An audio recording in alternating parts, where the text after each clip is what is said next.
Bien, nous allons pouvoir commencer. Mesdames, Messieurs, bienvenue à cette table ronde intitulée Néolithique, aube de l'humanité, aube du travail. Le travail, conçu comme activité autonome, dégagée de la sphère du social et du culturel comme concept abstrait permettant sa marchandisation, serait un phénomène récent. Ce travail-là serait, dit-on, né avec Adam Smith avant d'être érigé en système avec la révolution industrielle. Il n'empêche, les hommes n'ont pas attendu le 19e siècle pour travailler effectivement. Dans la Genèse, le travail intervient avant la chute. Dans le Jardin d'Éden, déjà, Adam et Ève ont pour tâche, je cite, de le garder et de le cultiver. Un autre récit est celui des Lumières et d'une partie du XIXe siècle. C'est un récit qui présente une humanité en marche vers le progrès, qui fait du néolithique un moment essentiel. L'homme se sédentarise, devient cultivateur et éleveur. Il produit sa substance par son travail et entre ainsi dans l'histoire. Il n'est plus un sauvage, dit Joseph Proudhon, le père de l'anarchisme. Inversement, depuis les années 70, tout un courant de pensée de préhistoriens anarchistes, selon l'expression de Jean-Paul Demoule, tente à décrire cette entrée dans l'histoire comme le début d'un cercle vicieux. L'homme perd les liens intimes qui l'associent à la nature, il commence à la maltraiter. Les inégalités, l'oppression, la guerre se répandent parmi les hommes dans une sorte de version laïcisée de la chute biblique. Voilà donc le déroulé en quelques mots, la problématique et le fil rouge de notre table ronde, qui s'organisera autour de 3 parties. Dans une première partie, nous présenterons ce qui change ou non avec le néolithique. Nous discuterons ensuite des avantages et des travers des 2 théories antagonistes, celle du progrès et de la chute, relative à la question du travail au néolithique. Enfin, nous aborderons plus prosaïquement comment concrètement on travaillait à cette époque, ce qui est le sujet de Rendez-vous de Blois, le travail. Pour cela, nous avons donc la chance et le plaisir d'accueillir ici 3 talentueux chercheurs. Tout d'abord, à ma gauche, chargée de recherche au CNRS, médaille de bronze du CNRS 2011, Fanny Boquentin a dirigé plusieurs programmes de recherche internationaux. Elle travaille sur la néolithisation du Proche-Orient, notamment sur les pratiques funéraires et le néolithique pré-céramique, et est l'auteur de nombreux articles spécialisés. À sa gauche, Christophe Darmanjin est maître de conférences en sciences économiques à Paris 7, habilité à diriger des recherches en anthropologie sociale. Il travaille sur les sociétés dites primitives à l'aune d'un héritage conceptuel marxiste revisité. Parmi ses nombreuses publications, Le communisme primitif n'est plus ce qu'il était, édité en 2009 aux éditions Smolny, La justice et guerre en Australie aborigène, chez le même éditeur en 2021. À ma droite, Jean-Paul Demoule est professeur émérite de proto-histoire européenne à l'université Paris 1 Panthéon-Sorbonne. Ses travaux portent sur la néolithisation de l'Europe, les sociétés de l'âge du fer, l'histoire de l'archéologie, son rôle social, ses constructions idéologiques. Il est l'auteur de nombreux ouvrages, parmi lesquels La révolution néolithique dans le monde, 2010, édition du CNRS, aux origines de l'archéologie, 2020, La découverte, Néolithique, un excellent dossier de la documentation française publié en 2017, et un ouvrage qui est sorti récemment, Jean-Paul, vous me le disiez tout à l'heure, La préhistoire en 100 questions, et l'auteur qui est présent pourra tout à l'heure vous le dédier, si vous le souhaitez, sur le stand Talendier. Je citerai aussi un livre récent pour compléter cette bibliographie, La préhistoire au présent, sous la direction de Sophie Debaune et Rémi Labruse aux éditions du CNRS. Mais sans plus tarder, nous allons entrer dans le vif du sujet avec notre première partie, le néolithique, une révolution ? Le néolithique constitue-t-il vraiment une révolution ? Si l'on veut répondre à cette question, il faut d'abord se demander ce qui change. Caractériser précisément les mutations correspondant au néolithique. Jean-Paul, pouvez-vous nous rappeler ce qui change, mais aussi où et quand ?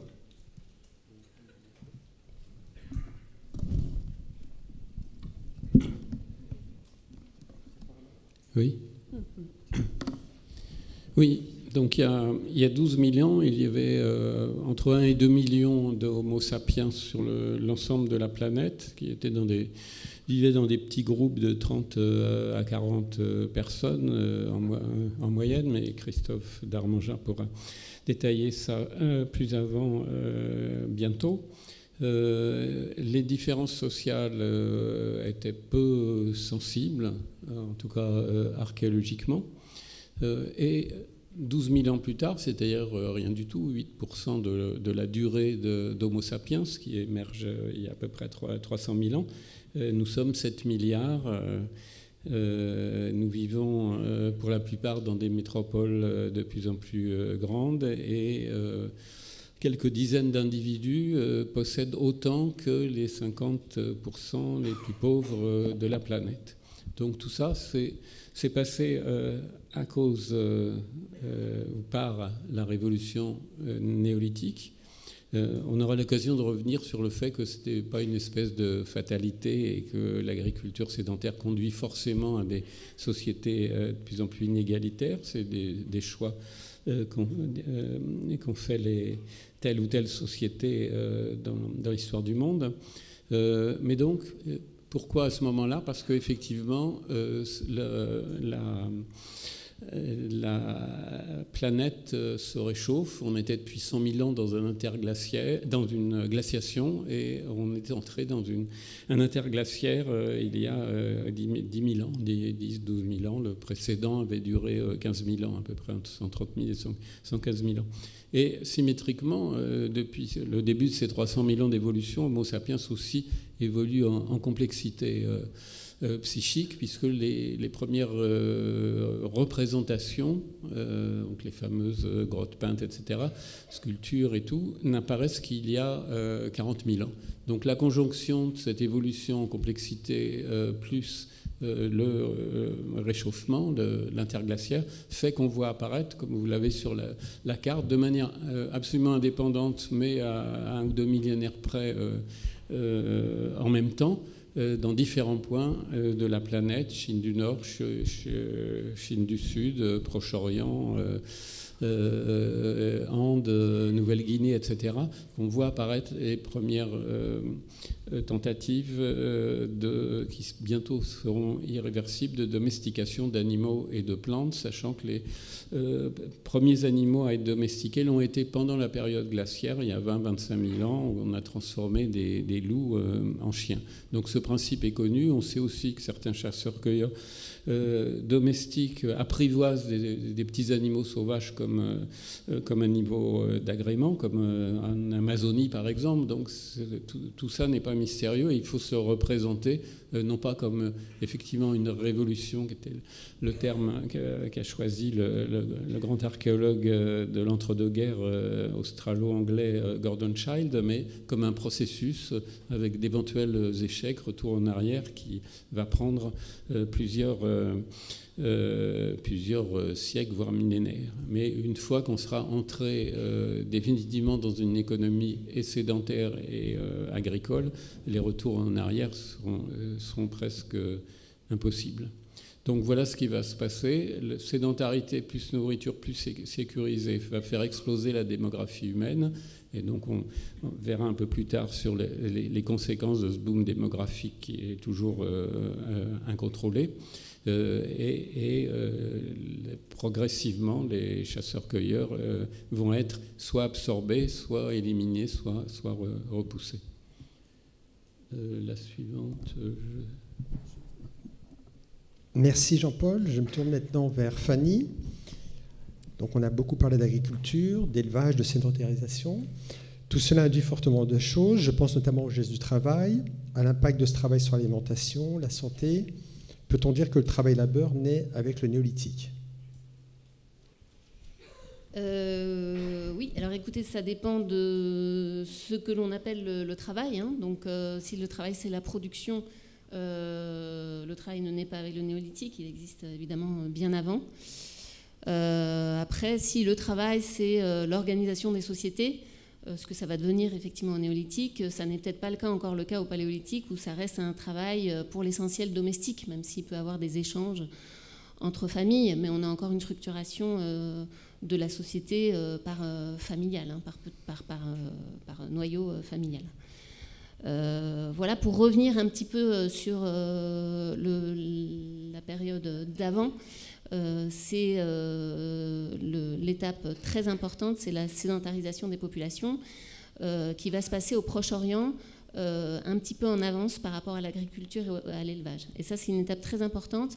Et là, vous pouvez voir donc une de ces premières maisons de chasseurs-cueilleurs encore, qui se sédentarisent, plus particulièrement ici sur le site de Malara, qui est un site qui a été fouillé depuis des années 50 par différentes équipes françaises, qui se trouvent en Israël actuel.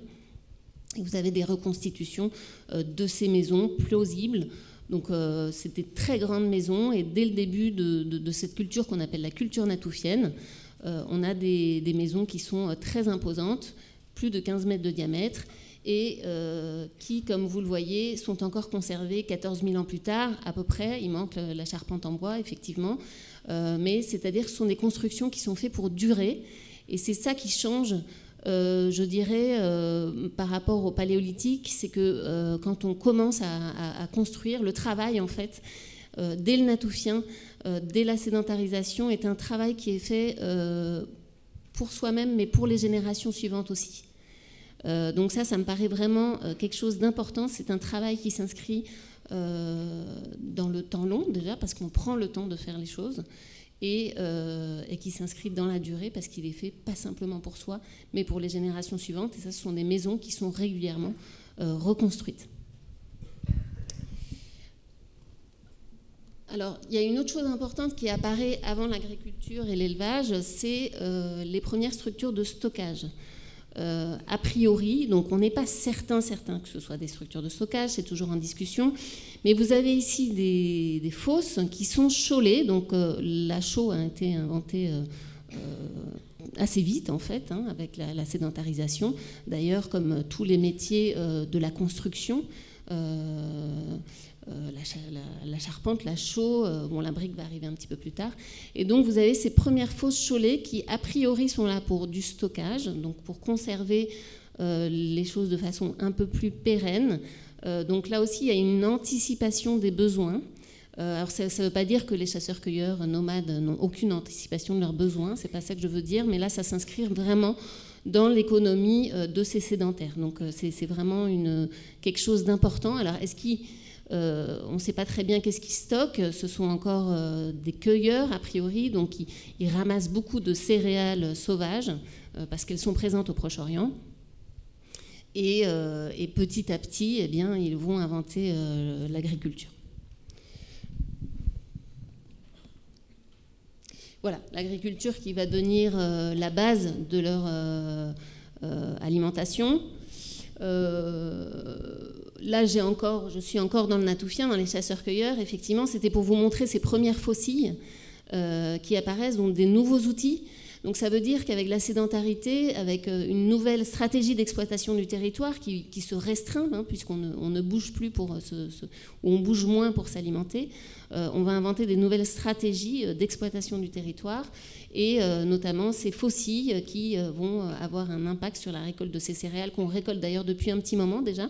Mais avec le natoufien apparaissent non seulement les faucilles, mais aussi tout le matériel de broyage, donc les mortiers profonds, un peu plus tard les meules, qui montrent que, a priori, alors ces graines sont très mal conservées au Proche-Orient, on ne les retrouve pas de façon directe, mais a priori, indirectement, on en a la trace par ces outils qui montrent des savoir-faire tout à fait nouveaux et une efficacité dans la récolte, puisque ce sont des instruments qui vont rester pendant longtemps dans le travail néolithique. Je vais peut-être passer la parole à Christophe. Je ne sais pas, qu'est-ce qu'on a... D'accord. Écoutez, je poursuis peut-être... Oui. Donc ça, c'était pour vous montrer les villages néolithiques qui vont suivre. Vous avez toujours cette architecture circulaire au tout début du néolithique, et puis qui va se transformer petit à petit en architecture rectangulaire. Et vous en avez ici des exemples sur le site de Djerf El Armar, toujours au Proche-Orient, fouillé par Daniel Storder, et qui montre cette transition entre ces deux types d'architecture. Et l'intérêt de l'architecture rectangulaire, c'est qu'elle permet notamment la division de l'espace qui a priori existe déjà dans l'architecture natoufienne. Donc on a des postes de travail qui sont à différents endroits dans la maison, mais là ils sont matérialisés par des cloisons. Voilà.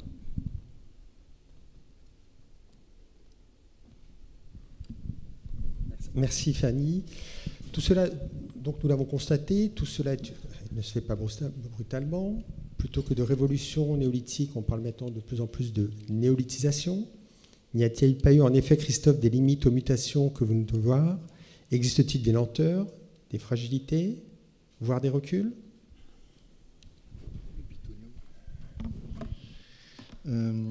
Oui, alors ces histoires de révolution néolithique, évidemment, ont été abondamment discutées. Alors il y a un peu des effets de balancier, pour ne pas dire de mode, et donc des époques où on va insister sur le côté révolution, des époques où au contraire on va essayer d'expliquer que, comment dire, c'est pas un bon concept et c'est pas un bon mot. Alors il faut voir, à mon avis, que d'abord la réalité telle qu'elle est, on peut l'impression qu'on en dégage dépend beaucoup de l'échelle à laquelle on la regarde. Jean-Paul rappelait à juste titre qu'à l'échelle de l'histoire de l'humanité, ça fait aucun pli. La néolithisation ou la révolution néolithique, quelle que soit la manière dont on l'appelle, ça a été un changement extrêmement brusque, puisque en quelques milliers d'années, le visage, on peut dire, des sociétés humaines, enfin, ou de l'essentiel des sociétés humaines de la planète, se transforme complètement. Alors après, forcément, si vous zoomez sur cette affaire-là et qu'on commence à regarder les détails, même d'un point de vue temporel, quelques milliers d'années, c'est très court à l'échelle de l'humanité, mais enfin ça commence à devenir très long à l'échelle du raisonnement historique, et puis alors encore plus long à l'échelle d'une vie humaine, forcément. Et donc là, on va plutôt se retrouver à insister sur le fait que ces processus ont été lents. Alors d'autant plus que selon les endroits du monde, alors c'est là où on rentre dans l'infinie complexité de toute cette affaire, selon les endroits du monde, non seulement les choses ne se sont pas déroulées en même temps, mais elles ne se sont pas déroulées au même rythme et ni dans le même ordre. Et donc, quels critères on prend pour dire « tiens, c'est le néolithique qui arrive ». Si on prend l'agriculture, on va avoir un certain nombre de réponses. Si on prend la sédentarité, on va en avoir d'autres. Fanny a commencé à souligner qu'au Proche-Orient, les premiers qui se sont sédentarisés, ce sont des chasseurs-cueilleurs. Ils inventent l'agriculture quelque chose comme 2000 ans après avoir, entre guillemets, inventé la sédentarité. Si on prend la poterie, qui était le vieux critère du 19e siècle, on a encore une autre réponse. Si on prend la domestication, alors ça donne une réponse, mais ça en donne une autre. Si on prend le chien, enfin si on inclut le chien, que généralement on exclut, mais sans trop bien dire pourquoi celui-là on l'exclut alors que les autres en prennent. Enfin bon, bref, on est face à un phénomène compliqué. Alors moi, je vais insister un petit peu sur le fait de dire qu'il y a quand même un certain nombre de choses qu'on a tendance à associer au néolithique, quitte à répéter ce que... un petit problème de micro. Quitte à répéter ce que les collègues ont dit, mais il y a des choses qu'on a tendance à associer un peu systématiquement au néolithique et qu'en réalité, on trouve dans un certain nombre de sociétés de chasseurs-cueilleurs, même si pas forcément toutes. Alors, la première de ces choses, c'est donc le stockage et la sédentarité. Donc, Fanny vient d'en parler d'un point de vue archéologique, à propos des chasseurs-cueilleurs donc du Proche-Orient, mais en ethnologie, on est tombé sur des sociétés de chasseurs-cueilleurs qui vivaient dans des villages sédentaires et qui stockaient les diapos sont un peu... Voilà. L'exemple typique, c'est ce qu'on appelle la côte nord-ouest de l'Amérique, donc ça commence, si vous voulez, au nord de la Californie, le long du Pacifique, et ça finit au sud de l'Alaska, entre les montagnes et la mer. Et il y avait là des tribus indiennes dont la ressource principale, alors au sud, c'était les glands et au nord, c'était les saumons. Donc ils ramassaient les saumons à la période d'abondance et puis ils les faisaient sécher exactement comme des cultivateurs vont stocker des grains pour passer l'hiver. Ils faisaient sécher les saumons. Là, vous voyez, c'est l'intérieur d'une maison. Tout en haut, là, il y a des trucs qui pendent au plafond. C'est pas les chaussettes, c'est les poissons qu'on est en train de faire sécher pour passer l'hiver. Donc ça, ce type de procédé. Et alors, il n'y a pas que la côte nord-ouest. Un peu plus au nord, en Alaska, par exemple, il y a des Esquimaux, des Inuits, qui ne sont pas les Inuits comment dire, classiques qu'on s'imagine, les chasseurs, disons, mobiles, voilà. Eux, ils chassent des gros mammifères marins, des baleines, etc. Et pareil, ils les stockent et il y a une saison pendant laquelle on vit sur les réserves, etc. Et donc ces chasseurs-cueilleurs, par bien des côtés, techniquement et même un peu socialement, je finirai là-dessus, vivent comme des cultivateurs. Enfin, autrement dit, l'agriculture, ça marche assez bien pour dire tiens, il s'est passé quelque chose. Ça marche assez bien, mais ça ne marche pas complètement bien. Et donc, on s'aperçoit qu'il y a des agriculteurs qui vivent finalement un peu comme des chasseurs-cueilleurs et réciproquement.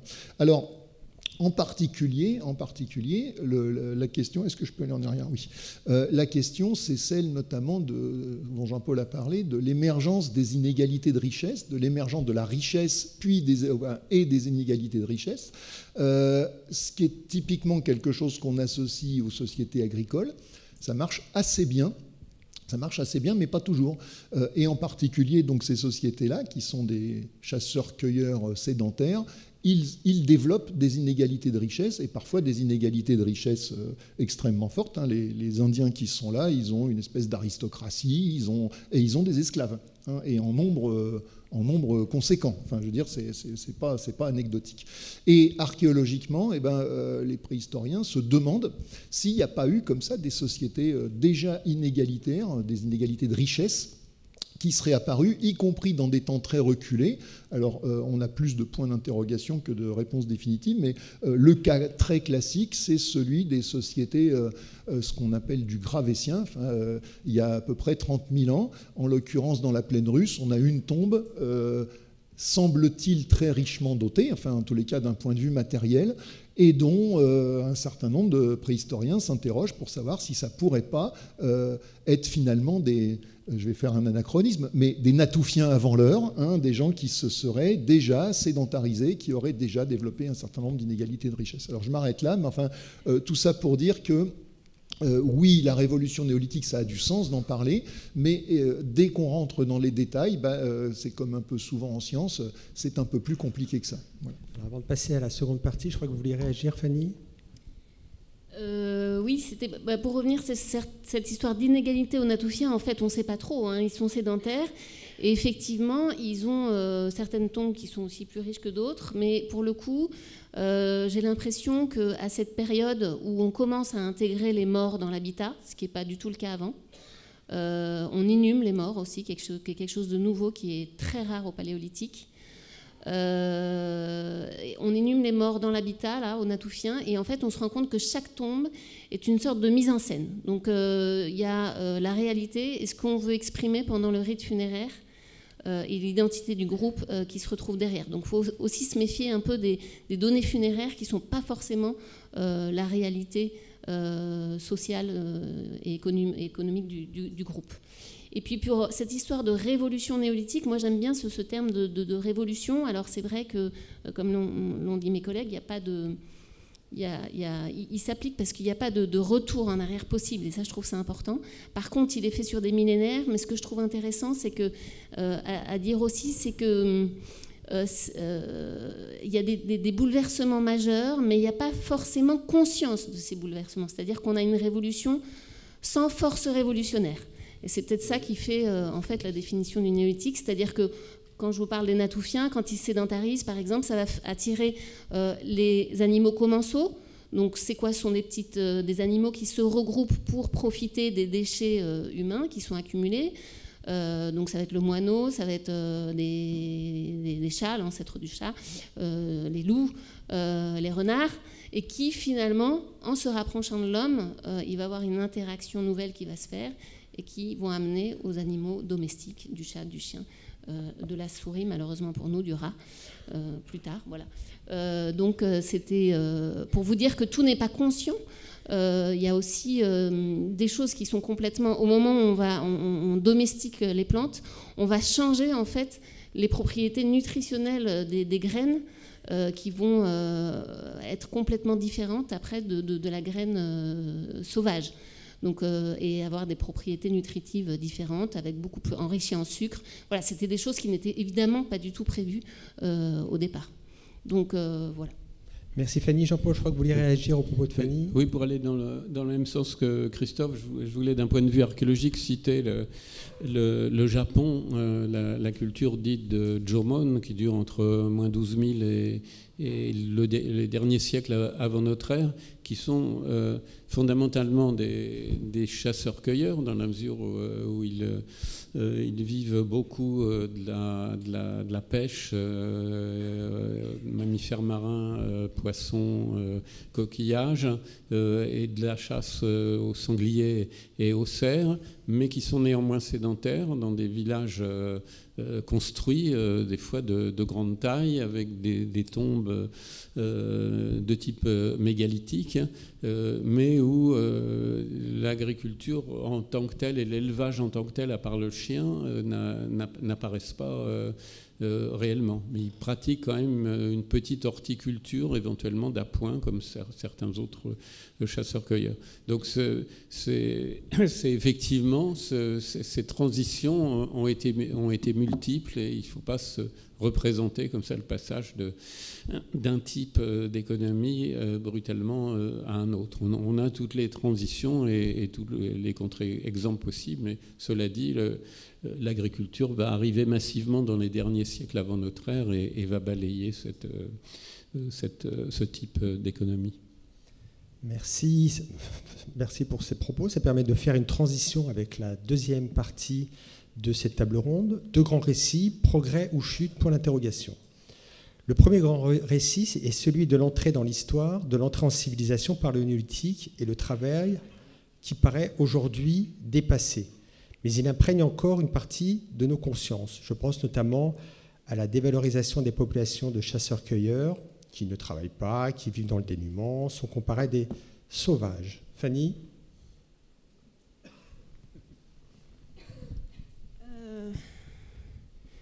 Oui. Excusez-moi, la question, c'est est-ce que c'est une chute ou... Voilà, c'est ça. Voilà. On a dévalorisé la population de chasseurs-cueilleurs qui ne travaillent pas, qui sont dans le dénuement, qui sont comparés à des sauvages. Oui, on a parlé beaucoup de prédateurs, contrairement aux néolithiques qui auraient été des producteurs, ce qui est vrai, mais il y a une connotation évidemment négative dans le terme de prédateur. Je pense que les choses doivent être vues de façon différente. Alors évidemment, pour le récit de la Genèse, le travail est considéré comme une malédiction. Il faut... Excusez-moi, j'ai perdu le fil de ma pensée, en fait, ce que je voulais dire là-dessus. Mais je vais laisser mes collègues agir et puis je réagirai après. Jean-Paul, est-ce que vous souhaitez intervenir sur cette question, notamment sur cette idée d'un âge d'or qui prêchait de la chute ou pas ?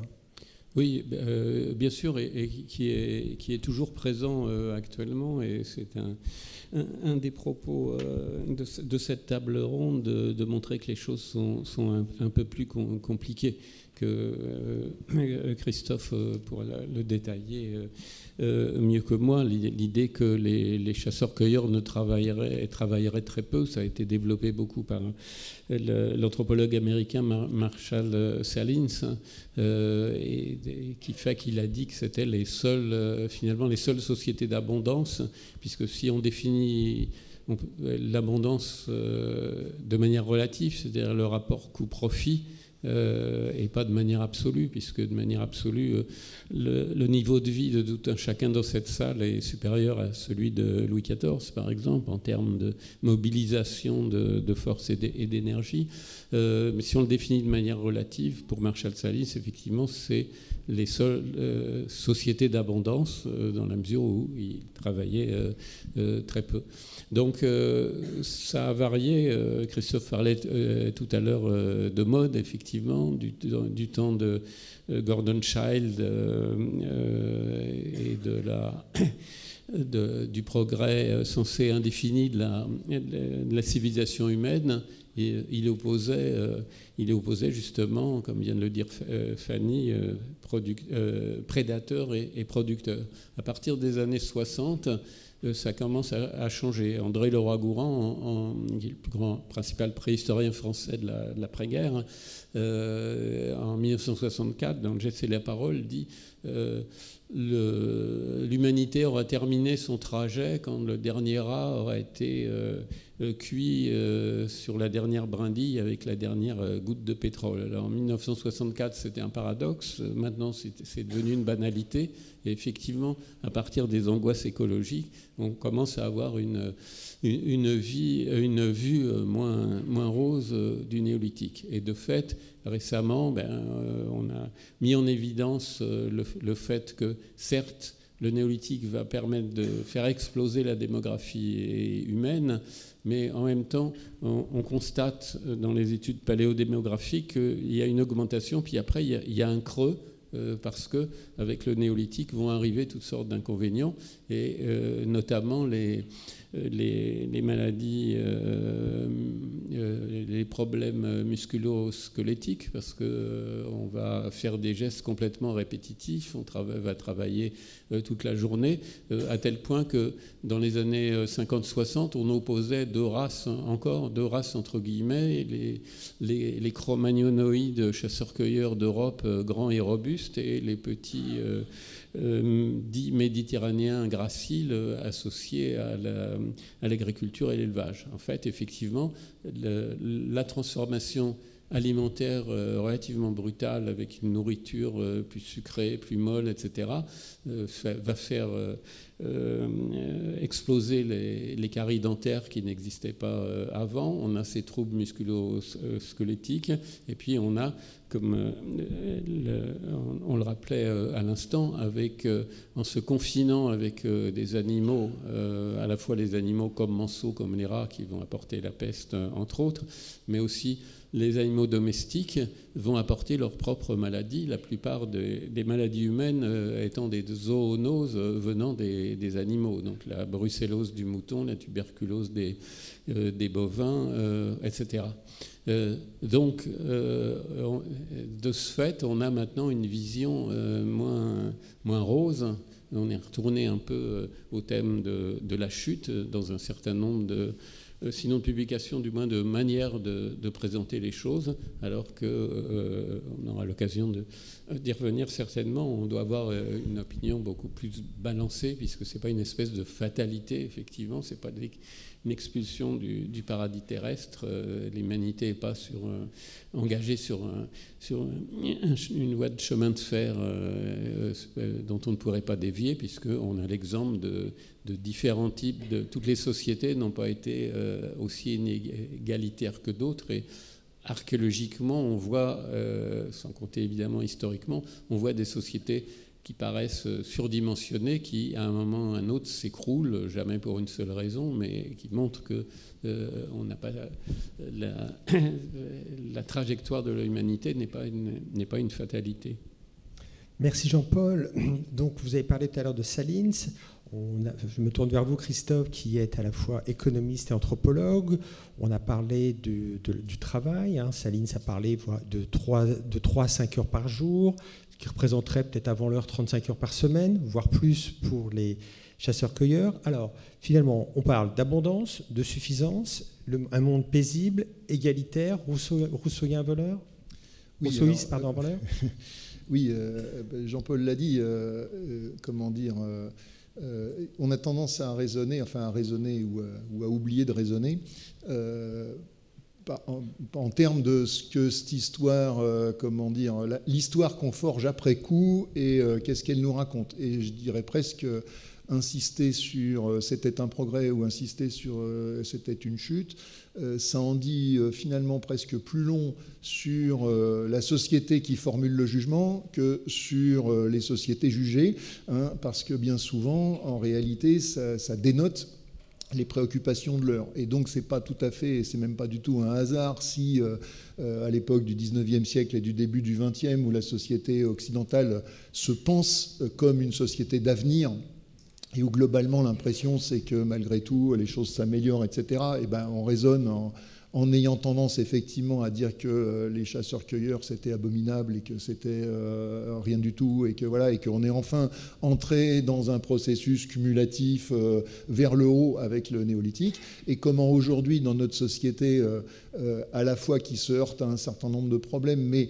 parmi les problèmes il y a justement le fait de ne plus se voir d'avenir, hein, et où on a tendance même paradoxalement, je dirais, même peut-être plus on est jeune, plus on a tendance à essayer désespérément de regarder dans le rétroviseur, hein, en essayant d'imaginer un passé qui aurait été... voilà. Alors le problème de ça, c'est qu'on a tendance des fois à en conclure que bon, bah, tout le drame étant venu du néolithique, fort logiquement, il faudrait retourner au paléolithique. Alors évidemment, ça pose des petits problèmes parce que comment nourrir 99,9% de la population mondiale dans ces cas-là? Et puis, si vous êtes logique, vous dites oui, mais comme le paléolithique, de toute façon, ça finira un jour ou l'autre par donner le néolithique. Vous dites, bah, le problème, c'est l'humanité. Hein, voilà, il n'y a plus qu'à la rayer. Et puis, je n'exagère pas. Hein, enfin, il y en a qui exagèrent à ma place. Hein, mais voilà. Mais en tous les cas, cette idée comme ça que donc on est dans une phase là depuis une quarantaine, une cinquantaine d'années où on a tendance à repeindre quand même beaucoup les sociétés de chasseurs-cueilleurs en rose. Donc je voudrais moi insister en 2-3 points sur le fait que non, les sociétés de chasseurs, c'était pas une abomination. Les gens vivaient, les gens avaient une vie culturelle, avaient une vie sociale. Enfin, il s'y passait tout un tas de choses et c'était pas l'enfer sur Terre. Hein, mais de là à prendre ça comme modèle pour dire voilà ce qu'il faut regarder pour penser l'avenir, c'est peut-être un petit peu osé.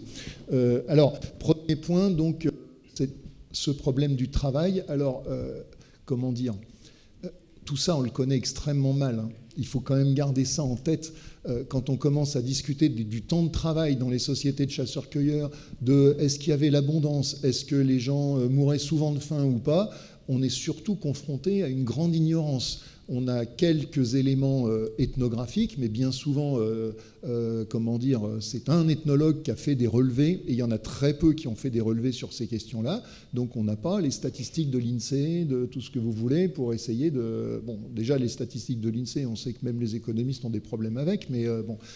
Donc là, sur les chasseurs-cueilleurs, on n'a presque rien. Et même sur un certain nombre de sociétés de cultivateurs, en réalité, on n'a pas grand-chose. Alors à partir de là, les chiffres donc, que donnait Marshall Salins, en particulier à propos de ces gens-là, hein, qu'on appelait jadis les Bushmen, qu'on appelle plus volontiers maintenant les San, enfin qui vivent dans le sud de l'Afrique. Hein, pour ceux qui connaissent le film Les dieux sont tombés sur la tête. Hein, voilà. Donc Salins avait sorti des chiffres de l'ordre de 2-3 heures de travail par jour. Il trichait lui-même un peu parce qu'en réalité, il ne retenait que les heures de production alimentaire directe. Évidemment, il ne comptait pas la préparation de la nourriture, la fabrication des outils, etc., etc. Et en fait, quand on mettait tout ça, même d'après les chiffres avec lesquels il travaillait, on arrive quand même voilà, à une semaine de travail de l'ordre de 35-40 heures. Un peu, voilà. Bon, alors, on n'a pas beaucoup de chiffres sur les cultivateurs, mais on en a quelques-uns sur des cultivateurs amazoniens. C'est assez difficile de penser qu'il y a eu un vrai bouleversement, ou dans un sens ou dans l'autre. Peut-être qu'on travaille un petit peu plus dans les sociétés de cultivateurs, mais comprenez bien que faire des grandes généralités, parce que des sociétés de cultivateurs, il y en a quand même des centaines de sortes différentes, dans des centaines d'environnements différents. Voilà. Les chasseurs-cueilleurs aussi, d'ailleurs, hein, sauf qu'on n'a pas les chiffres. Hein, donc c'est assez compliqué. Deuxième point, comment dire, l'agriculture nous a amené, entre autres calamités, la guerre. Donc avant... Dans les sociétés de chasseurs-cueilleurs, bon, au pire, on pouvait se chicorer un petit peu. Des fois, il y en avait qui étaient mal lunés, ça finissait un peu à coups de bâton. Mais enfin, c'était quand même des gens pacifiques. Pourquoi se seraient-ils battus? Il n'y avait pas de richesse, il n'y avait pas d'esclavage, il n'y avait rien à piller. Donc, s'il n'y a rien, il n'y a pas de territoire à conquérir. Donc, s'il n'y a rien à piller, s'il n'y a pas de richesse, pourquoi voulez-vous que les gens se battent? En plus, il y avait de la place. Quand vous êtes fâché, bah, vous allez un peu plus loin. Voilà. Et il y a eu une littérature... comment dire, sans fin qui s'est écrit. En plus, on ne retrouve rien en archéologie, donc c'est bien la preuve. La guerre est arrivée avec le néolithique. Alors, comment dire, je me suis intéressé d'un peu plus près au continent australien. Je vous jure qu'en Australie, on a des dizaines de cas d'affrontements qui ont fait plus de 10 morts. On a des témoignages de guerre, de vraie guerre. Je ne vous parle pas d'une échauffourée qui a mal tourné. On a des témoignages de vraie guerre. Ces gens-là se faisaient la guerre. Alors, je parle de d'une bonne partie des aborigènes australiens. Je ne parle pas de tous les chasseurs-cueilleurs en général, mais en réalité, quand on regarde ce qui s'écrivait il y a encore quelques dizaines d'années, beaucoup de gens écrivaient que beaucoup de chasseurs-cueilleurs font la guerre. Vous voyez, là aussi, il y a des histoires de période et de mode. Voilà. Alors, les Australiens, soit dit en passant, j'insiste, non seulement ils font la guerre, mais ils fabriquent des armes spéciales de guerre. Donc cette idée qu'on lit souvent que les armes de guerre, ça n'est inventé qu'à l'âge du bronze avec l'épée et le bouclier, et qu'avant, quand les gens se battaient, ils sortaient le fusil de chasse ou la fourche parce qu'ils n'avaient rien d'autre. Mais voilà, mais vous voyez, preuve que c'était pas bien grave. Et ben en réalité, si on prend l'Australie, pas du tout. Ils ont des lances exprès pour aller se battre. Et croyez-moi, c'est celles sur lesquelles ils passent le plus de temps pour que ça fasse le plus mal possible. Voilà. Et puis je finirai par un point, parce que je suis un peu bavard peut-être. Non, vous avez continué. Un autre aspect aussi qu'on réentend beaucoup, c'est que l'oppression des femmes par les hommes, pareil, serait née avec les néolithiques. Alors là aussi, ça va, ça vient selon les périodes. La mode est à l'un ou la mode est à l'autre. Je crois que là aussi, les éléments ethnologiques ne laissent aucun doute à ce sujet. Dans des tas de sociétés de chasseurs-cueilleurs, il y a une domination masculine tout à fait prégnante et tout à fait violente et tout à fait...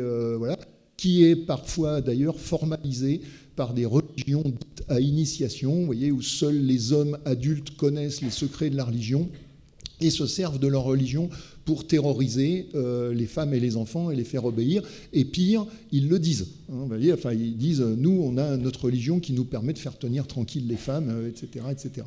Et donc, non, la domination masculine n'a pas été inventée avec le néolithique. Voilà. Alors, ça ne veut pas dire que pour autant, tout était, encore une fois, abominable du temps des chasseurs-cueilleurs, mais ça veut dire que face que tous les maux de l'humanité sont arrivés avec le néolithique, être un petit peu prudent. Alors après, de toute façon, quand bien même ça serait vrai, c'est peut-être pas une idée géniale de se dire on va retourner vivre comme il y a 20 000 ans et on sera sauvé. Voilà.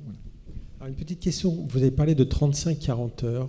Comment est-ce qu'on peut l'évaluer ? Là, les 35-40 heures, c'est tout simplement un ethnologue qui s'appelait Lee, qui a bossé parmi les Bushmen et qui a fait le choix pendant son ethnographie de pointer les temps de travail.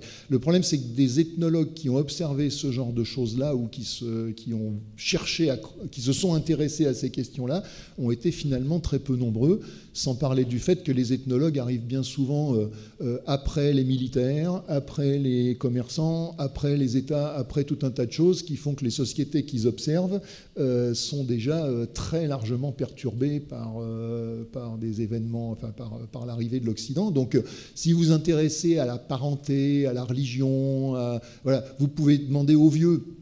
Alors, dites-moi comment c'était quand vous étiez jeune, comment c'était avant, etc. Et une bonne partie des ethnologistes sont faits comme ça.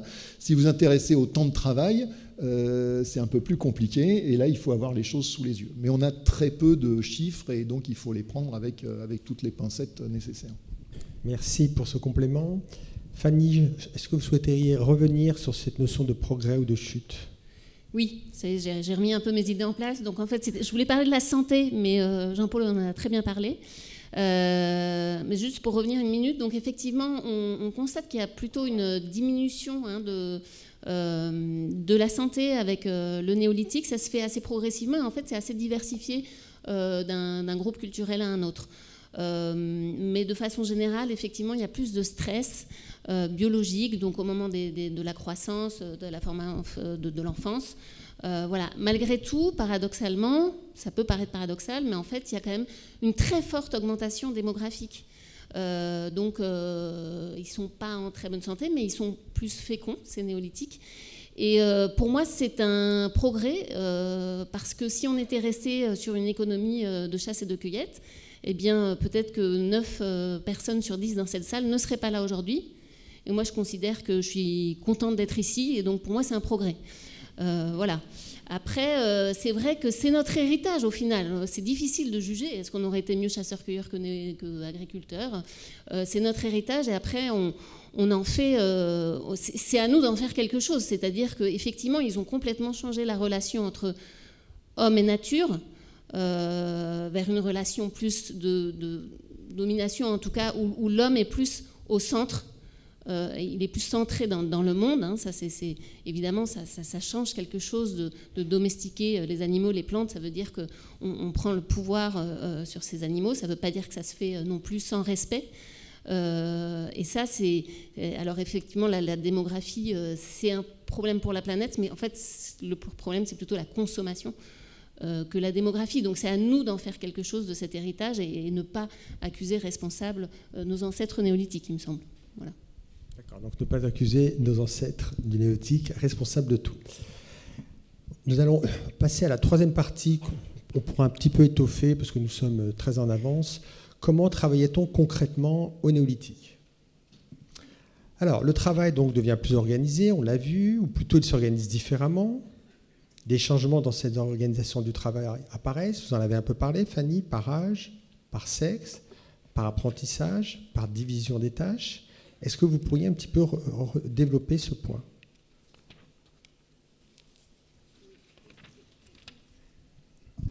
Alors, en fait,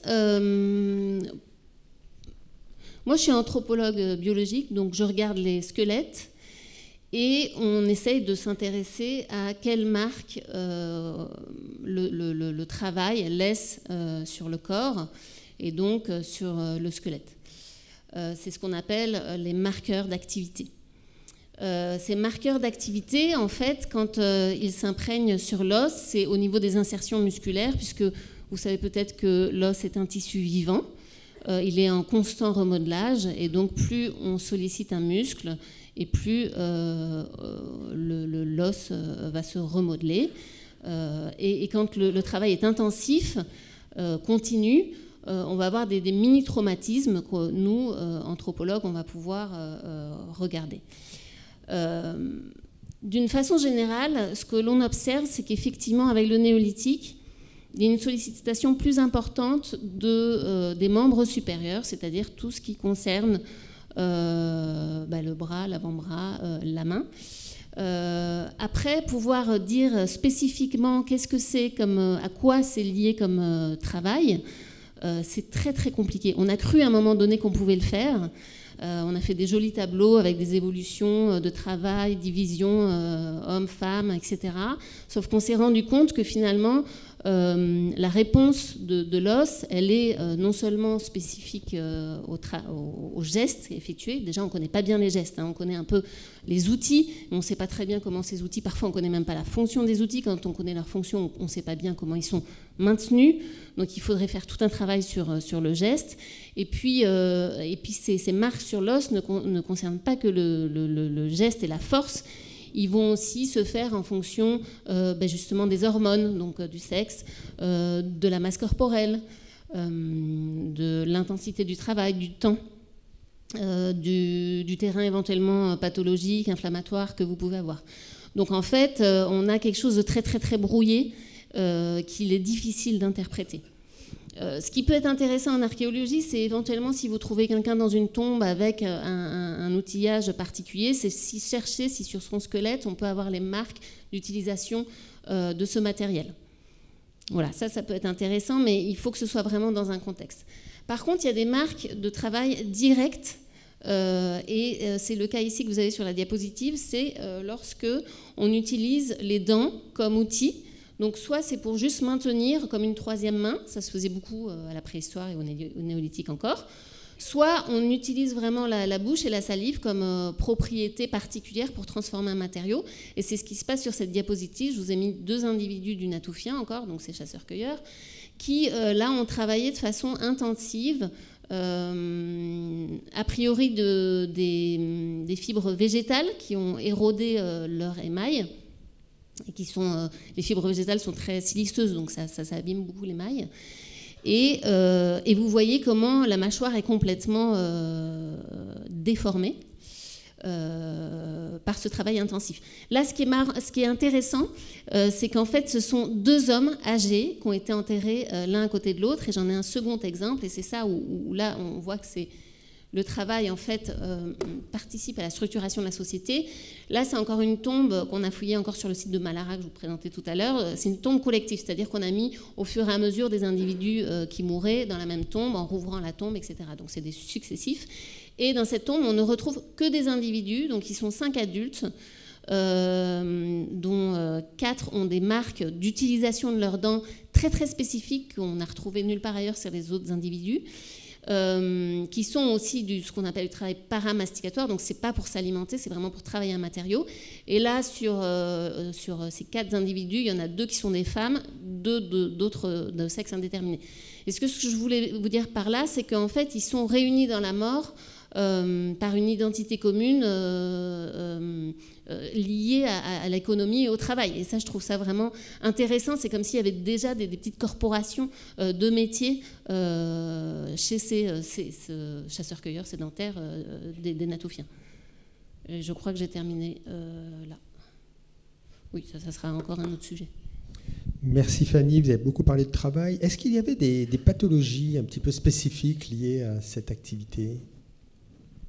Jean-Paul ou Fanny ou Christophe ? Sur cette activité de mâchage alors, et en même fait, le fait de se baisser, de se lever, est-ce qu'il y avait des pathologies spécifiques ? Oui, alors là, pour les dents, ce qui est intéressant aussi, que j'ai oublié de dire, c'est que, en fait, comme vous avez vu, ça a un impact sur l'individu lui-même, c'est-à-dire que là, il a les dents qui sont complètement pourries, hein, la mâchoire qui est complètement déformée. Donc là aussi, ce sont des femmes âgées. Et en fait, ça veut dire qu'il y a un travail qui est effectué aux dépens de l'individu, c'est-à-dire qu'il va avoir, franchement, il va perdre de l'éloquence, enfin de la façon de pouvoir parler, de pouvoir mastiquer sa nourriture. Ça veut dire qu'il va devenir dépendant. C'est un vrai handicap, hein. Et parfois, on arrive vraiment à des niveaux de handicap qui sont importants. Et ça veut dire que, a priori, il faut espérer que le reste de la communauté va les aider à se nourrir avec des bouillies, parce qu'ils ne vont plus pouvoir mastiquer la nourriture à cause de ce travail. D'accord, merci. Alors, nous allons aborder un petit peu les corrélations sociales. Finalement, je pense au rapport entre le travail pour soi et le travail pour les autres. Peut-on parler d'approfondissement ou non d'inégalité sociale, Jean-Paul ? Le fait d'avoir à nourrir de plus en plus de monde dans un environnement fini va effectivement obliger à mettre en place, d'une part, des techniques de plus en plus performantes, de faire des gains de productivité, comme on dit en langue de bois managériale, et complexifier l'organisation sociale dans la mesure où effectivement on a des communautés humaines qui sont de plus en plus importantes. Donc pour accroître les rendements agricoles, dans un premier temps, on va seulement s'installer sur les sols les plus fertiles. En Europe centrale, par exemple, c'est sur les Leuses, qui sont des dépôts terrains posés pendant la période glaciaire par le vent et éolien, comme on dit. Donc, ils sont des sols légers. Mais une fois que tous ces sols sont occupés avec les techniques de l'époque, il va falloir s'installer sur des sols plus lourds, moins fertiles. Donc on va effectivement inventer la charrue primitive, l'arère, hein, pour gratter les sols plus profondément. Puis on va coloniser des régions de moins en moins favorables, hein, les moyennes montagnes, notamment les régions de lacs. Pendant longtemps, on s'imaginait le néolithique comme une sorte de vie idyllique avec les fameuses cités lacustres qui étacette des sortes de marinas au bord des lacs, et on a toutes sortes de représentations, notamment chez nos amis suisses, de cette vie tranquille. Maintenant, avec des fouilles beaucoup plus performantes, on s'aperçoit que c'est au contraire des refuges, des zones, des gens qui n'ont pas pu aller ailleurs, qui sont défensifs d'ailleurs, comme toutes les les fouilles qui ont eu lieu sur les lacs de Chalain et de Clairvaux, avec des palissades protégeant le village, et avec un certain, de nouveau, comme dans un milieu relativement hostile, de nouveau le recours à des ressources sauvages, donc de type paléolithique, aussi bien en animaux qu'en plantes. Et puis on va coloniser toutes les îles. C'est à ce moment-là que les îles britanniques vont être utilisées, vont être colonisées. Et puis après, pour en rester à l'Europe, puisqu'on ne peut pas passer le monde entier en revue, et bien jusqu'à Christophe Colomb, on ne pourra pas aller plus loin, même si les Vikings, enfin quelques Vikings ont atteint Terre-Neuve au Moyen-Âge. Donc il va falloir nourrir de plus en plus de gens. Donc on continue à inventer. La métallurgie apparaît au début pour des objets de prestige, mais la vraie rupture technique avec le métal, ce sera l'invention du fer qui va effectivement bouleverser l'outillage des humains dans les derniers siècles avant notre ère. Et puis on continue jusqu'à effectivement la motorisation, les pesticides, les engrais, etc. Et en même temps, on constate archéologiquement qu'effectivement des différences sociales qui, pour le paléolithique, même si effectivement il y a l'exemple de Sungir que citait tout à l'heure Christophe, sont pas éclatants.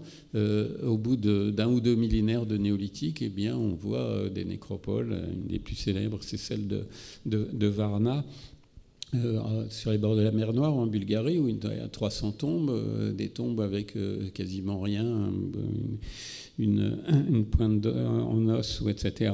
Et puis, par ailleurs, comme ce personnage, la tombe numéro 43, masculine, 80% des tombes riches sont masculines, au néolithique et après, qui a 1 kilo d'objets en or. Et c'est d'ailleurs les premiers objets en or de l'humanité. Donc c'est là qu'on voit effectivement ces différences qui commencent à s'accroître, et avec des activités qui vont être de plus en plus, entre guillemets, inutiles, c'est-à-dire qu'on va effectivement produire ces objets en or. Même les objets en cuivre au début sont essentiellement des objets de prestige, parce que le cuivre tout seul est un matériau trop mou. Sur les bords de l'Atlantique, on va construire ces énormes tombeaux mégalithiques en déplaçant des dalles de plusieurs dizaines de tonnes, qui sont effectivement du travail, mais pas du travail directement productif. Donc à partir de là, effectivement, tout est transformé. On peut montrer d'autres diapositives justement pour illustrer ça. Non, ça c'est Göbekli, il faudra en parler. Donc voilà les plus anciennes charrues qu'on connaît aussi bien quand elles sont conservées en bois, justement sur le bord des lacs, c'est l'avantage. Et représenter, là, l'image n'est pas très lisible, mais vient de la vallée des Merveilles, dans le Mercantour. On voit un laboureur attelé avec deux bœufs. On voit aussi il ne veut plus bouger. Il est en grève ou il n'y a plus de piles. Bon, tant pis. Oui, c'est là qu'on voit apparaître des productions massives de haches, par exemple, dans des coins spécifiques, dans le Mont Viso en Italie, en Bretagne, etc. Beaucoup plus, des millions de haches qui ont pu être produites dans des endroits qui étaient favorables d'un point de vue géologique, et donc bien plus que ce qui était nécessaire pour la communauté qui les exploitait, et qui vont développer des liens d'échange, des réseaux d'échange de biens de prestige sur des centaines de kilomètres. Voilà la carte justement de ces carrières. Et voilà ces haches qui sont produites à la frontière italienne, enfin du côté italien sur le mont Viso, en jadéite, qu'on va retrouver massivement, notamment en Bretagne, dans les grands tumulus princiers la fin du 5e millénaire, et qui sont extrêmement fines, donc complètement inutilisables en tant que telles pour couper des arbres, n'apportant aucune trace d'utilisation, mais qui vont effectivement servir d'objet de prestige et en même temps mobiliser une énergie considérable pour être produite. Voilà des exemples de puits de mine de silex à Jablines, ici en photo, que vous avez donc près de Paris, où on a repéré 5000 puits de mine, dont certaines ont été fouillées au moment du passage du TGV. Bien, c'est à moi cette diapo, ça ne me dit rien. Bon, et ça en tout cas, c'est pas Merci beaucoup. Christophe, vous souhaitez réagir ? S'il y a le temps, oui. Oui, on a le temps. On a le temps, et après on abordera le dernier point, la conclusion, et on prendra quelques questions. Bien entendu, réagissez, cher Christophe.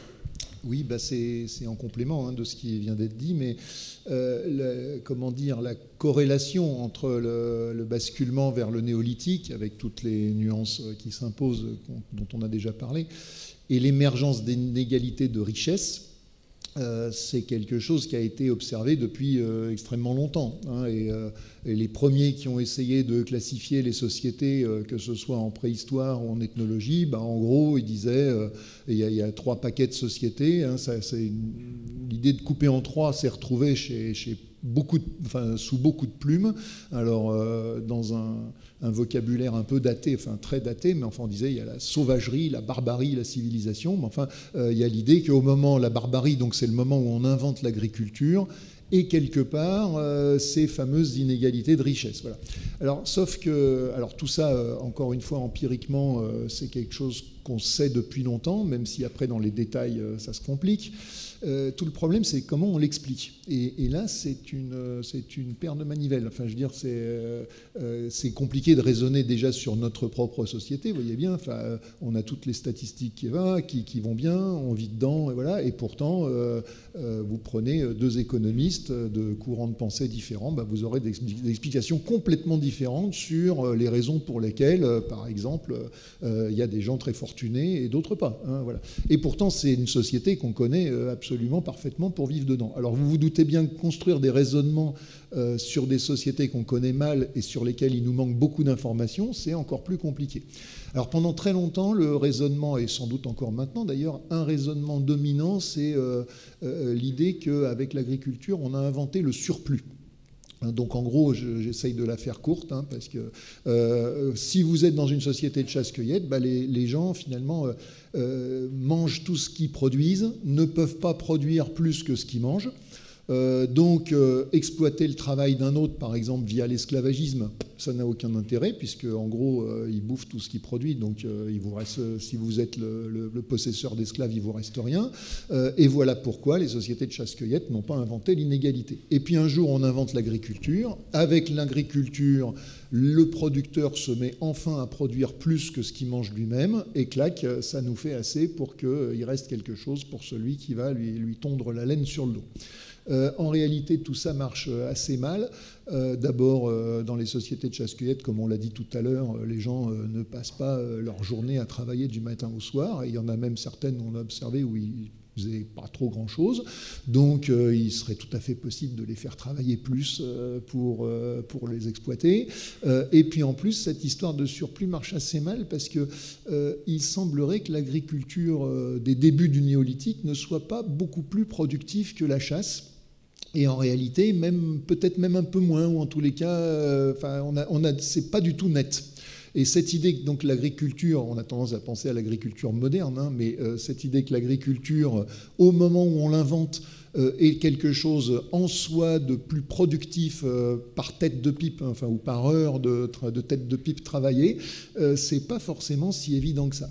Et puis en plus, les sociétés se sont fait, alors Fanny disait à juste titre, les humains font leur propre histoire, mais ils ne la font pas forcément consciemment, et même on peut dire que très majoritairement, ils ne la font pas consciemment, et il leur arrive des tas de choses qu'ils n'avaient pas prévues, et même quand ils les font, ils croient faire autre chose.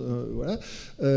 Et donc, un des aspects de la chose, c'est qu'il y a un économiste qui était par ailleurs assez abominable, mais enfin qui a quand même dit quelque chose juste, s'appelait Malthus, au début du XIXe siècle, et qui a notamment énoncé une loi de la population, pas que pour les humains d'ailleurs, mais qui dit en gros, quand les ressources augmentent, la population tend à augmenter jusqu'au moment où elle absorbe finalement le surplus de ressources.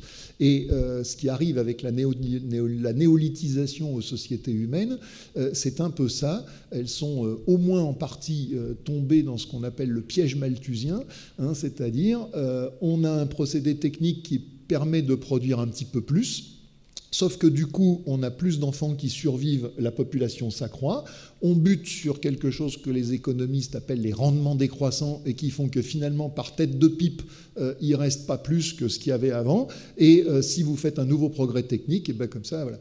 Et la formule un peu provocante, je ne sais pas, qui résume ça, c'est de dire pendant des millénaires, le progrès technique n'a pas tellement servi à à diminuer la pauvreté, il a plus servi à augmenter le nombre de pauvres par kilomètre carré.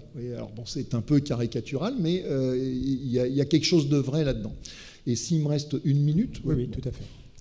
Moi, j'aurais tendance, à la suite d'un anthropologue qui s'appelait Alain Testard, à penser que c'est lui qui a défriché vraiment cette piste de réflexion, à dire qu'il s'est vraiment passé quelque chose d'essentiel dans les sociétés humaines quand elles ont inventé ce que j'appelais tout à l'heure, enfin à sa suite, je n'ai pas inventé le concept, ce qu'elles ont inventé, la richesse.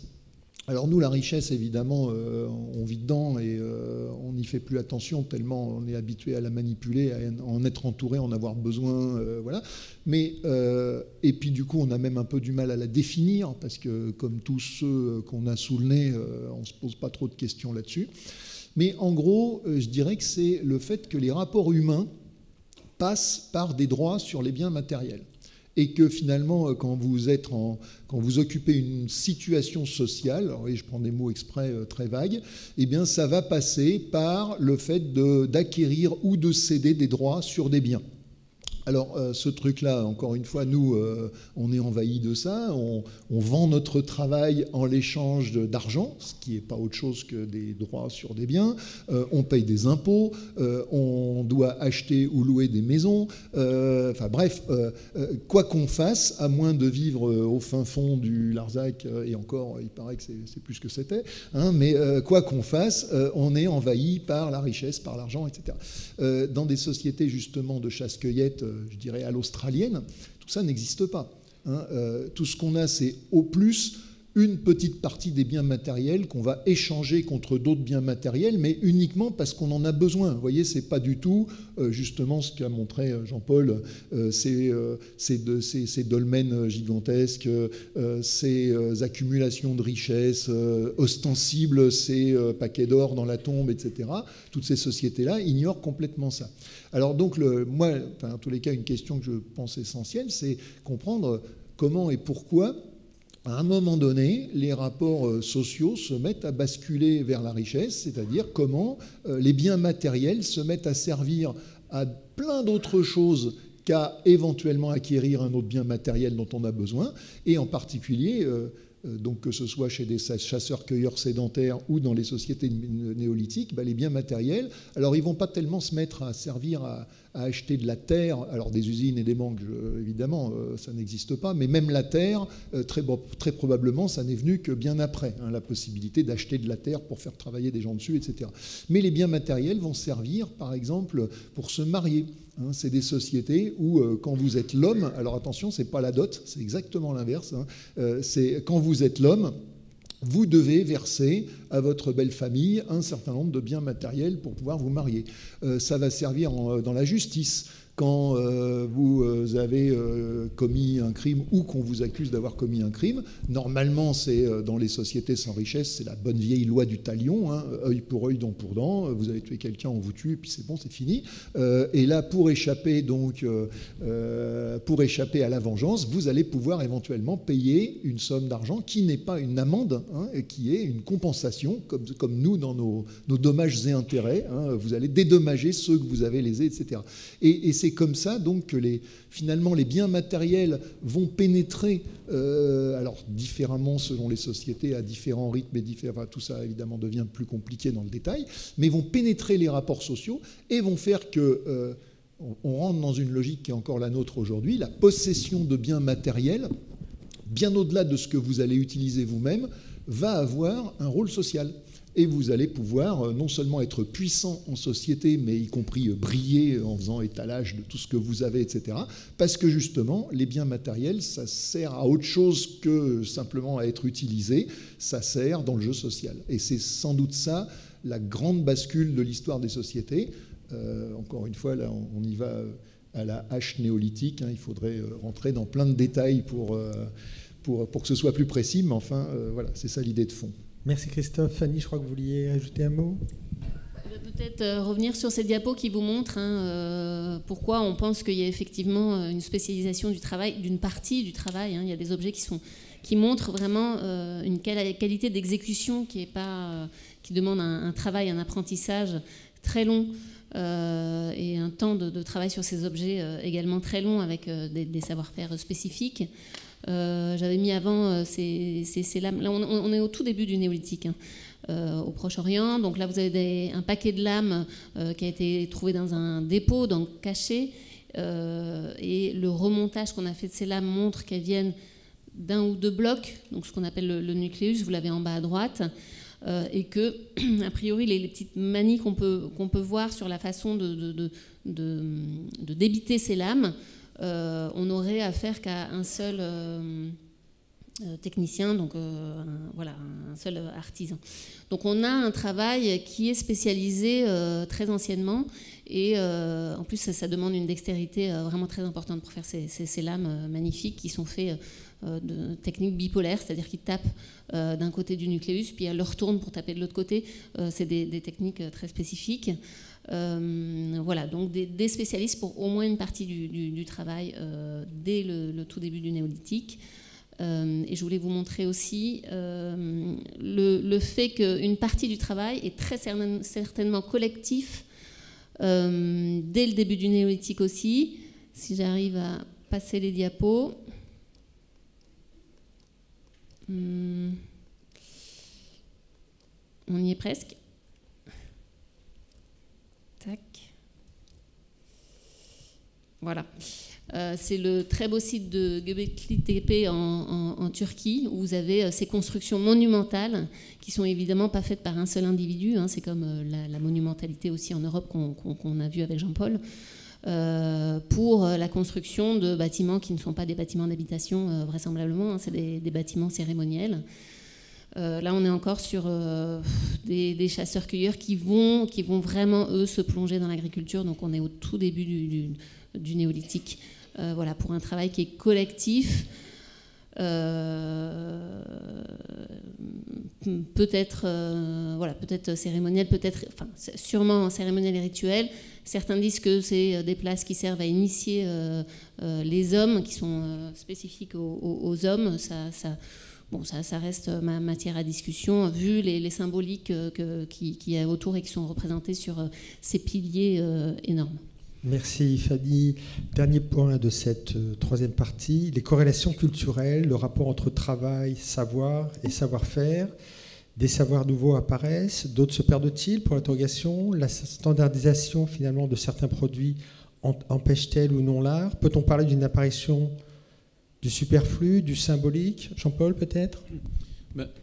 Oui, dans le prolongement de la question qu'on se posait sur l'émergence des inégalités, effectivement, il y a tout cet aspect des biens matériels qu'a développé Christophe, mais il y a l'autre pendant qui l'énigme qu'a posée la Boétie il y a 500 ans, c'est celle de la servitude volontaire. Comme il le dit lui-même, pourquoi, vu qu'on est la majorité, on obéit à ce qu'il appelle le tyran. Donc il voyait 3 explications possibles. L'habitude, il n'y a pas d'alternative, comme disait Madame Thatcher. Deuxièmement, l'organisation pyramidale de la société, comme il l'a décrit en s'inspirant sans doute de la féodalité. Et troisièmement, il dit le tyran abuse de la religion pour mal faire, ce qui ne veut pas dire qu'il était incroyant, ce qui n'était pas pensable à l'époque, mais qu'effectivement les religions ont un certain nombre de fonctions, notamment celle de conforter le pouvoir. Déjà, comme le disait Christophe tout à l'heure, dans les sociétés les plus simples, ça sert à conforter la domination masculine, et dans les sociétés plus complexes, ça sert entre autres à justifier la domination tout court. Donc les pharaons ou les empereurs romains sont des dieux vivants. Les empereurs du Japon descendent en droite ligne d'Amaterasu, la déesse du soleil. Et si vous avez regardé l'intronisation du président Biden, vous avez vu qu'il y avait d'abord une messe catholique, ensuite il y a un pasteur qui intervient et qu'à la fin il jure sur un texte sacré, sur la Bible. Donc il est en relation lui aussi avec le surnaturel qui va garantir son pouvoir, même s'il se soumet en même temps à ce pouvoir en jurant et donc en risquant sinon le parjure. Donc c'est bien, archéologiquement y compris, on voit que justement ces grands monuments mégalithiques qui justifient le pouvoir des chefs servent aussi de lieu de réunion, de cérémonies dont on a retrouvé les traces archéologiques, etc. Donc la question souvent dans l'histoire, c'est de voir comment s'articule le matériel avec l'idéal, puisque de même la carte qu'on a vue tout au début des endroits où émerge le néolithique, eh bien il n'a pas émergé partout là où il était possible, c'est-à-dire partout où l'environnement fournissait des espèces domesticables et où les sociétés avaient aussi des techniques pour stocker les céréales ou domestiques et entretenir et soigner les animaux. Il y a eu ce rapport de nouveau à la nature qu'évoquait Fanny tout à l'heure. Jadis, on se pense avec des animaux, on représente essentiellement des animaux sur les parois des grottes. Et là, maintenant, on considère que l'homme est maître et possesseur de la nature, comme il a été dit par un philosophe.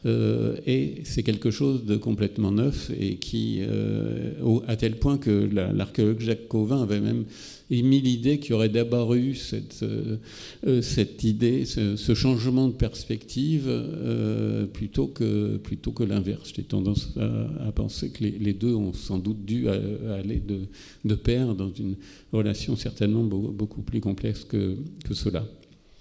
Merci Jean-Paul. Le temps de la conclusion arrive. Donc je vais vous poser une question identique à chacun de vous. Je vais vous demander d'y répondre en quelques phrases, en 1 minute ou 2, pour pouvoir ensuite laisser la salle pour poser quelques questions. Donc l'invention ou la réinvention du travail au néolithique conduit-elle l'humanité à entrevoir un avenir démiurgique? Donc 2 minutes chacun, une question difficile. Vous voulez commencer, Jean-Paul? Christophe? Compris la question.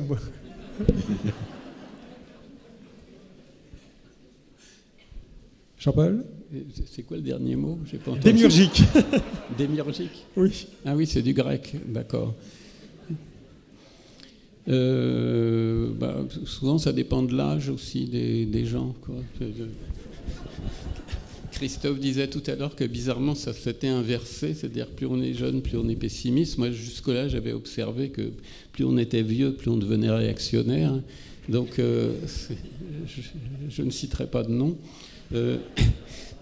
Mais oui, je pense que c'est lié à chaque fois, comme Christophe le disait, au point où on en est dans la société. C'est-à-dire qu'on a été pendant longtemps, tout allait pour le mieux dans ce qu'on appelait l'évolutionnisme. Ça apparaît à la fin du XVIIIe siècle avec les Lumières, et ça s'est prolongé jusqu'aux 30 Glorieuses. On avait la conquête spatiale, l'énergie nucléaire, etc. Puis après, à partir de la crise économique des années 70, des angoisses écologiques, des nouvelles épidémies, à ce moment-là, tout le monde est devenu très pessimiste. Moi, globalement, je trouve que le Homo sapiens, en tant qu'espèce invasive, qui a éliminé d'abord toutes les autres espèces humaines, après une grande partie des autres espèces vivantes, avec la 6e extinction, c'est une espèce qui est extraordinairement adaptative. Donc, je ne suis pas très inquiet pour l'espèce humaine, même si effectivement il y aura des millions de morts à prévoir dans les dérèglements climatiques qui s'annoncent. Merci beaucoup. Bon, Christophe, si vous souhaitez répondre à la question, peut-être un autre point de vue ? Oui, dans la même veine, mais sur un aspect différent. Encore une fois, oui, bien sûr, le néolithique et ses ultimes conséquences ont amené un certain nombre de calamités sur l'humanité, encore que... On peut penser qu'aujourd'hui, on a quand même un petit peu tendance à mettre sur le dos du néolithique et de l'agriculture des calamités qui sont plutôt propres à notre organisation sociale actuelle, et que le néolithique a bon dos. Voilà. Moi, il y a un aspect sur lequel je voudrais insister en ces temps de crispation identitaire, généralisée, c'est que bien sûr que le néolithique a amené tout un tas de trucs, abominables, a amené des hiérarchies politiques pas toujours les bienvenues, a amené l'inégalité de richesse, etc. Mais il a aussi quand même permis, et c'est quelque chose dont on ne rend, à mon avis, pas assez compte rétrospectivement, il a aussi amené la possibilité de créer des sociétés humaines plus larges, à tel point qu'on est aujourd'hui dans une société humaine à demi mondialisée. Alors, à demi mondialisé parce qu'on reste fractionné en 150 États plus ou moins concurrents, plus ou moins rivaux et qui se font des fois même la guerre. Mais enfin, à demi mondialisé quand même. Et dans nos têtes, on considère que l'humanité est une et puis qu'on peut aller se promener dans un certain nombre d'endroits du monde où on ne connaît personne sans aucun problème. Alors ça, il faut se rendre compte que c'est un acquis lointain du néolithique. Et le fait d'avoir construit des ensembles sociaux aussi larges. Dans une société de chasseurs-cueilleurs, il y a les quelques dizaines ou centaines de personnes que vous connaissez ou qui sont en relation proche. Il y a une zone autour où on arrive à peu près à être copains, mais on se méfie quand même. Et puis après, c'est les non-humains. Je parlais tout à l'heure des Inuits et des Esquimaux. Le fait qu'un Esquimau soit un terme péjoratif est en fait une légende urbaine. Mais enfin, ça a été remplacé par le mot Inuit qui veut dire « nous les humains ». Sous-entendu, les autres, c'en est pas. Et c'est un truc extrêmement général. Donc, Fanny disait tout à l'heure, si on n'avait pas eu le néolithique, on ne serait pas aussi nombreux aujourd'hui réunis. J'ajoute, s'il n'y avait pas eu le néolithique, moi aujourd'hui, je connais quasiment personne ici, vous êtes, 200, et pourtant je suis venu sans armes, vous voyez. Je vous jure que dans une société de chasseurs-cueilleurs, j'aurais pas fait ça à moins d'être suicidaire, quoi. Merci, monsieur le chasseur-cueilleur. Fanny, un petit mot, et ensuite nous prendrons quelques questions. Merci, Fanny. Je ne sais pas trop ce que je peux rajouter sur tout ça. Je dirais que ce qu'apporte aussi la société néolithique, finalement, c'est de donner au travail, c'est cette valeur qui est hors de la sphère domestique, c'est-à-dire se construire en tant qu'humain dans une société, avoir chacun un rôle qu'on choisit dans la société. Je pense que c'est ça qui est important, en choisissant son métier, ses techniques, son approche de la matière, du savoir. C'est aussi comme ça que l'homme s'épanouit à l'intérieur de la place qu'il a dans la société, et le travail en fait partie à partir du néolithique. Et je voudrais en profiter, parce que j'ai encore la parole, pour remercier, je pense au nom de nous tous, Olivier Grenouillot, qui nous a réunis pour cette table ronde et qui a préparé cette table ronde aussi. Merci. Voilà, effectivement, mon collègue Olivier Grenouillot est souffrant, donc je l'ai remplacé. Donc je suis Rachid Azou, j'aurais dû commencer par me présenter, inspecteur général. Alors, nous avons un peu de temps pour prendre quelques questions. Alors, vous levez, s'il vous plaît. Vous parlez bien fort. sur le temps long. Ma question c'est, est-ce que notre biologie a suivi cette révolution ou ne sommes-nous plus adaptés à notre civilisation? Nous sommes par exemple plus heureux au contact de la nature, nous sommes des animaux sociaux, sans redevenir des chasseurs-cueilleurs. Qu'est-ce que le néolithique peut nous apprendre sur notre quête du bonheur? Sommes-nous par exemple plus adaptés à une vie en petite communauté? Alors, une question très longue. Quête du bonheur, qu'est-ce que nous apprend le néolithique, l'héritage? Biologiquement, on n'est pas suffisamment adapté parce que quand on regarde les régimes alimentaires actuels, eh bien, ce que nous recommandent les nutritionnistes, c'est plutôt le régime pas paléolithique au sens propre, mais des chasseurs-cueilleurs, c'est beaucoup plus équilibré du point de vue des acides gras, etc. Pour la vie, pour l'adaptation, le rapport à la nature, de toute façon, il n'y a plus de nature, puisque les forêts, c'est des plantations d'arbres, et les derniers endroits dits sauvages, c'est des réserves naturelles entièrement encadrées, où on tue les animaux s'il y en a trop, et on nourrit les autres. Donc le problème est réglé de ce point de vue-là. On ne peut pas revenir en arrière, donc il faut faire preuve d'inventivité. Une seconde question, monsieur?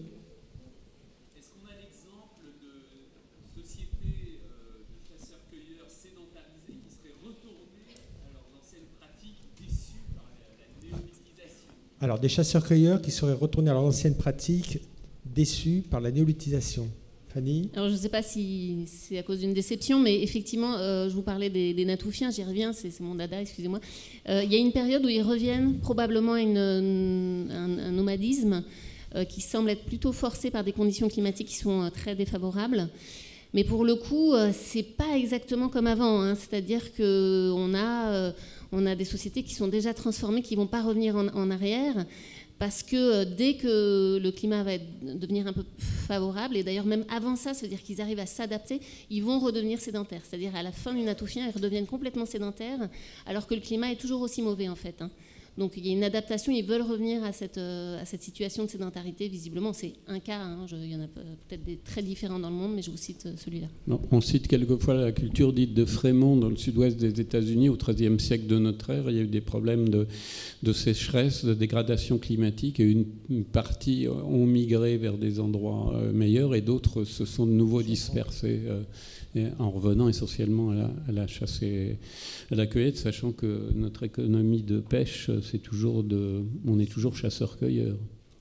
Christophe, vous souhaitez compléter? Oui, je ne connais pas de cas qui rentrent dans cette case-là. Les deux cas qu'on invoque souvent, c'est d'une part les Indiens dits des plaines, enfin l'Indien archétypal du western, là, hein, celui qui est sur son cheval, qui chasse le bison, etc., et qui est en fait une création, si j'ose dire, extrêmement récente, puisque le cheval est amené par les conquistadors, hein. Donc les Indiens des plaines, si vous voulez, au moment où la période western existe, ça a 200 ans tout au plus, hein. Et avant, c'est des agriculteurs, parce qu'en fait, sur une large partie de l'Amérique du Nord, les gens étaient cultivateurs. C'était des agriculteurs qui faisaient un peu de chasse au bison à pied, un peu de... Peut-être au début, j'ai un problème avec mon micro. Ouais. On n'a peut-être pas assez insisté là-dessus, mais il y a quand même des tas et des tas de sociétés qui continuent, enfin, qui tout en se mettant à l'agriculture, continuent à faire de la chasse et de la cueillette, hein, et où des fois ça fait une espèce de forme stable qui va durer comme ça pendant des siècles, voire des millénaires. Donc les Indiens des plaines, c'est un peu un cas de gens qui reviennent à la chasse-cueillette, mais c'est pas vraiment un retour, puisque c'est sur la base de l'animal domestique qui est le cheval et qui est amené de l'extérieur. Donc c'est voilà. Et l'autre cas, c'est des Indiens d'Amazonie. Les fameux Guayakis étudiés par Pierre Clastre, par exemple, c'est des chasseurs-cueilleurs qui sont anciennement des cultivateurs, mais qui ont été en fait chassés. Il les compare quasiment à des réfugiés qu'on étudierait dans les forêts pendant la Seconde Guerre mondiale, hein, et il dit c'est des gens qui ont été chassés de leur terre par la colonisation, voilà, et donc ils sont retournés faire de la chasse-cueillette, mais pas parce qu'ils ont été déçus de faire pousser du maïs, mais parce que quelque part c'était une façon de survivre. Alors ça ne veut pas dire que je dis pas que ça n'existe pas, le cas de figure que vous dites, c'est juste que je n'en connais pas. Mais Mademoiselle, je crois que vous aviez une question.